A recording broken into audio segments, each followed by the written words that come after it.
Hola, mi nombre es José Ignacio Pérez y hoy les voy a hablar sobre Milton Friedman. La Escuela de Chicago fue liderada por dos economistas que recibieron el Premio Nobel por sus aportaciones al campo de la economía. Milton Friedman, Premio Nobel de Economía en 1976, y George Stigler, Premio Nobel de Economía en 1982. Otros nombres relevantes que también obtuvieron premios Nobel son Theodore Schultz, Merton Miller, Ronald Coase y Gary Becker.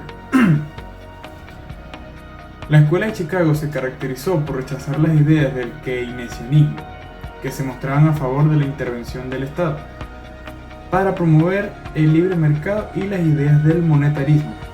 Sus principales exponentes fueron Milton Friedman y George Stigler, ambos premiados con el Nobel de Economía. Los economistas de la Escuela de Chicago tenían la convicción de que la economía de mercado es inherentemente estable y que las perturbaciones, como depresiones o crisis económicas, serían el resultado de una intervención inadecuada del Estado. En efecto, Milton Friedman, uno de sus principales representantes, sostuvo que lo que desencadenó la Gran Depresión de los años 30 no fue una falta de inversión como afirmaba Keynes, sino una contracción de la oferta monetaria. El enfoque de la Escuela de Chicago se caracteriza por un enfoque pro mercado con un análisis que incluye los siguientes componentes. Teoría del consumismo. Se estudia cómo los individuos llevan a cabo sus decisiones de consumo. Para esto se relacionan las preferencias, reflejadas en la curva de utilidad, con la restricción presupuestaria. 2. Teoría de las expectativas racionales. Supone que los individuos forman sus expectativas de manera racional, esto es, utilizando de manera correcta la información disponible. Dado lo anterior, las expectativas racionales tienden a ser acertadas y los errores aleatorios. Crítica al keynesianismo. Crítica a la intervención del Estado para intentar estabilizar la economía. Tradición marshalliana. El estudio de mercados específicos concretos. Teoría del capital humano.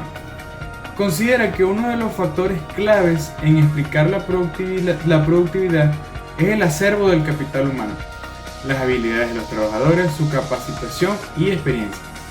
La Escuela de Chicago no se limitó a estudiar y hacer propuestas en el ámbito meramente económico, sino que expandió sus análisis a temas legales y sociales como la institución del matrimonio, la esclavitud y los cambios demográficos. Las tres ideas fundamentales detrás de la escuela de pensamiento son: los agentes económicos toman decisiones racionales en las que aprovechan toda la información disponible para elegir lo mejor dentro de lo posible. El Estado no solamente no puede contribuir a mejorar todos los problemas de los individuos, sino que además puede contribuir a generar problemas a los individuos.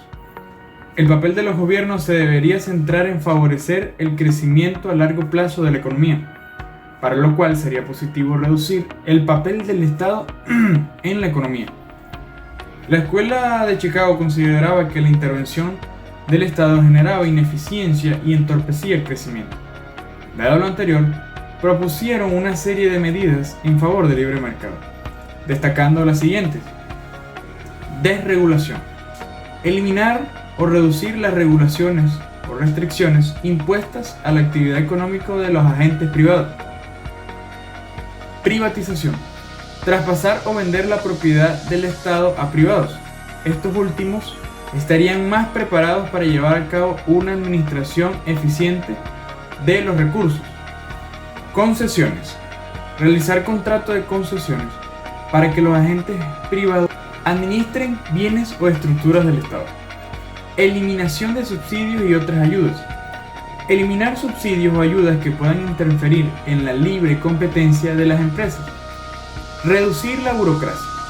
Reducir y hacer más eficiente el aparato estatal. ¿Qué significa que los agentes económicos toman decisiones racionales? Significa que los agentes económicos, un consumidor, una empresa, un inversor, un ahorrador o un sindicato de trabajadores, tienen unos objetivos. Por ejemplo, Un consumidor puede pretender alcanzar la mayor satisfacción con los bienes que consumirá, dentro de lo que sea posible. Si los individuos eligen las mejores alternativas para la consecución de sus objetivos dentro de lo posible, estudiar al individuo tomando esas decisiones puede ser una poderosa herramienta para comprender el mundo en el que vivimos. Ese planteamiento forma parte no solamente de los planteamientos de los economistas de la Escuela de Chicago, sino de toda la corriente principal de la economía. La idea de que el análisis de las decisiones de los individuos es crucial para entender nuestro mundo forma parte de los principios aceptados por la corriente principal de la economía, por lo que su aplicación a los más variados campos se ha generalizado entre economistas de todo el mundo. Más conflictiva ha sido la recepción entre una parte de los sociólogos que lo califican como una intromisión inútil en su campo de trabajo tradicional. Los economistas de inspiración keynesiana consideran que los de la Escuela de Chicago conceden poca importancia a las imperfecciones del mercado. Sin embargo, la mayoría de los economistas de inspiración keynesiana han adoptado ideas típicas de la Escuela de Chicago, como fundamentar sus modelos en el análisis de las decisiones individuales, la noción de expectativas racionales o el interés por el crecimiento a largo plazo. Podemos definir que el neoliberalismo es un conjunto de ideas políticas y económicas capitalistas que defienden la no participación del Estado en la economía, dejando fuera cualquier injerencia gubernamental, fomentando la producción privada con capital único sin subsidio del gobierno.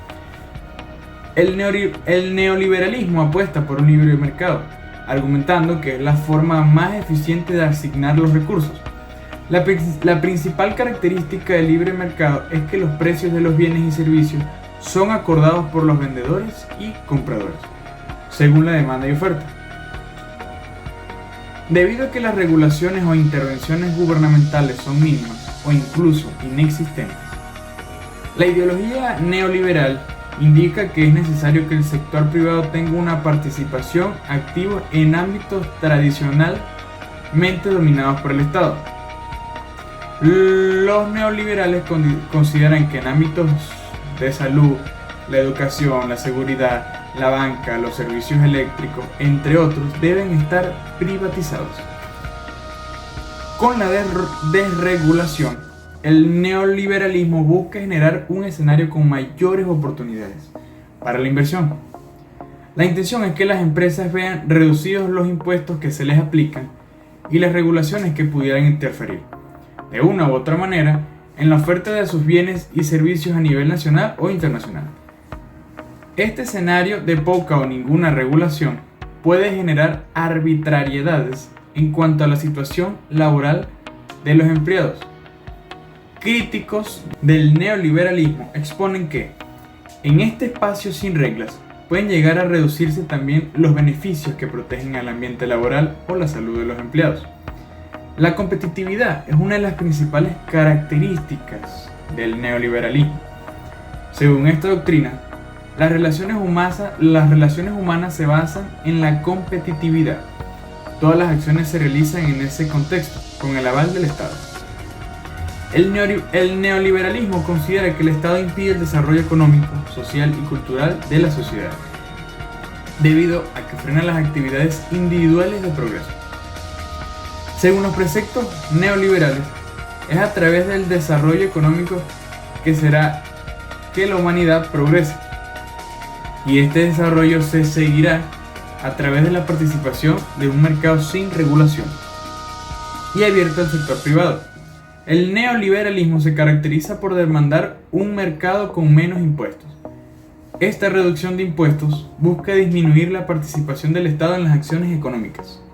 Según el neoliberalismo, los individuos son iguales ante la ley, pero, al mismo tiempo, tienen distintas habilidades y capacidades que debe reconocerse y dejar que prosperen, para que sean los propios individuos quienes generen el progreso en los ámbitos económicos y sociales de un país.